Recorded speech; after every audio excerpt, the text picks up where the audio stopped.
Here we go. After months of waiting, the Palm Pre has now been released on the Sprint network. It's as you can see, it's a nice looking, clean design. It's not really big and bulky. It's very ergonomically shaped to fit in your hand very well. It slides open. It has a slight curve to it. It does fit in your hand. You can text with this full QWERTY keyboard. The buttons are a little bit small. I got big thumbs, as you can see. It almost covers half the keyboard, but it is real easy to type on once you get the hang of it. You just basically use the corner of your thumb and it works pretty well. I haven't had any problems with it. You have your microphone jack, which is just a standard size, your ring vibrate switch. It has a charging port right here, and on this side you have your volume up, volume down. This is your earpiece where the sound comes out, and down here you have the battery release button right down in this area. You can't really see it. There you go, right there. And on the back side, again, it's that real shiny finish, which is a fingerprint magnet. Unfortunately, if you just got through eating French fries and you touch your phone, it's going to have greasy fingerprints all over it.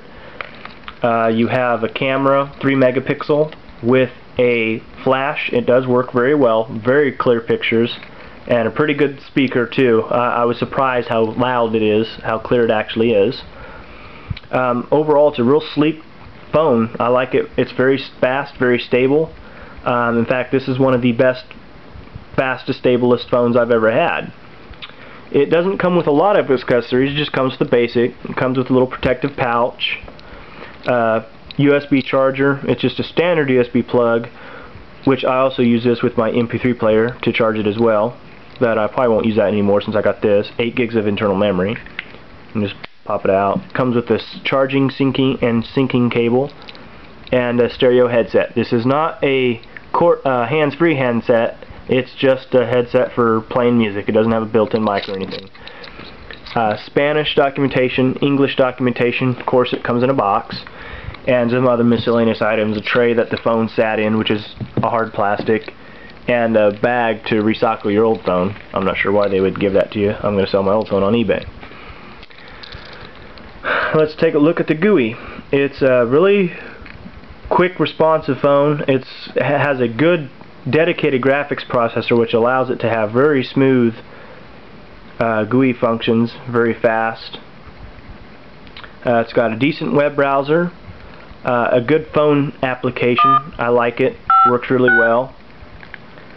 To close an application, you just basically swoop up and you press this to highlight it, and you just whoosh, and it closes. It's real cool. It's got a good contacts feature. I do like the contacts, the way they're organized and the way it can flow. You just flow through the list. As you can see, it's real smooth and fast. It's a really good GUI. It has a really good GUI. And if you want to find someone's name specific, you just type in, let's see, Britt. My friend Britt here, and it goes right to his contact card. Real simple. If you want to go back to the main contact list right here in this area, you just swoop back like that, and of course it goes back to the main.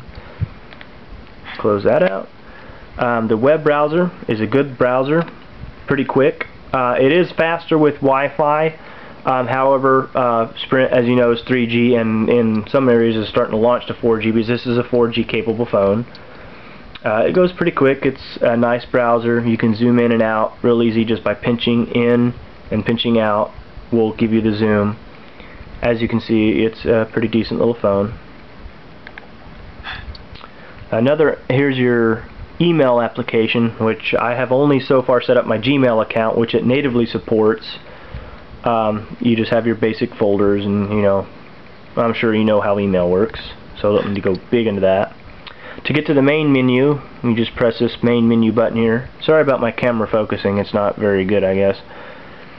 And here you go. Here's your main settings page, your Bluetooth, your sounds, screen and lock, your location services, device info, update, help, and just basic stuff like that. Now, there is a new ROM upgrade, 1.0.2, which was actually released before the Palm Pre was released, and you should probably download that and fix it. You just push on that and just follow the on-screen instructions. It's real simple. The new ROM will add a new function for alarm clock.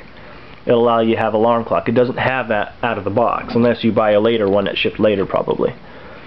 As you can see, it's analog, or you can change it from this weird looking round thing to a older style digital clock.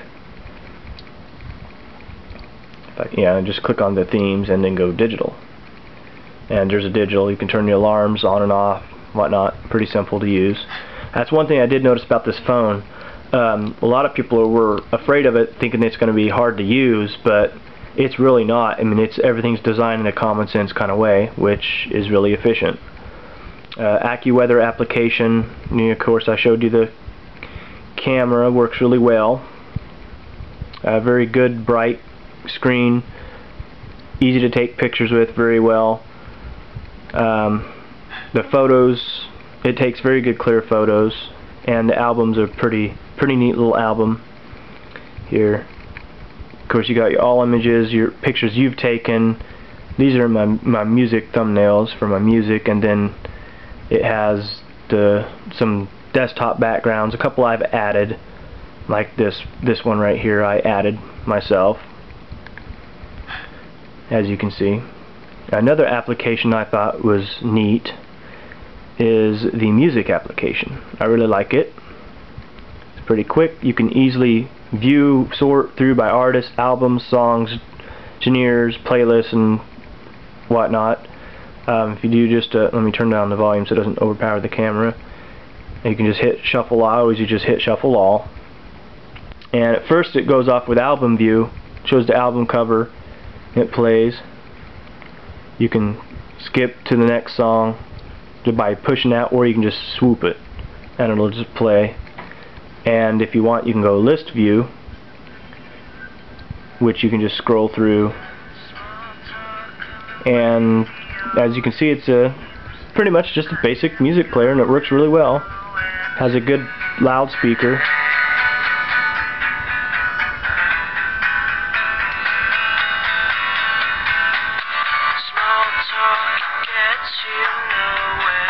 It's not actually as tinny as what you'd think it would sound. It sounds actually pretty decent. I know the microphone on this camera isn't very good. And other applications, it includes, Google Maps. I downloaded AccuWeather and this movie application just to try them out. There's only 18 applications available as of right now. You get to those by clicking on the app catalog, just like the G phone. You got document view, which allows you to open and edit Word, Excel, and a couple other document formats. As you can see, it's just got some basic applications. The phone does have a nice little QWERTY keyboard for typing and texting. Your messaging for your basic texting is right here. And you can see I got some texts going on here. You can add your buddies and stuff. It only supports AOL Instant Messenger and Google Talk at this time, but there are plans to add other services like Yahoo and MSN. Of course, there's going to be some app stores for them. It does YouTube, works really well. Sprint TV, I never use it. NASCAR and a Sprint website. Amazon, MP3 store, PDF, and memos. You got your basic settings, Bluetooth, Wi-Fi, device info, location settings, screen and stuff.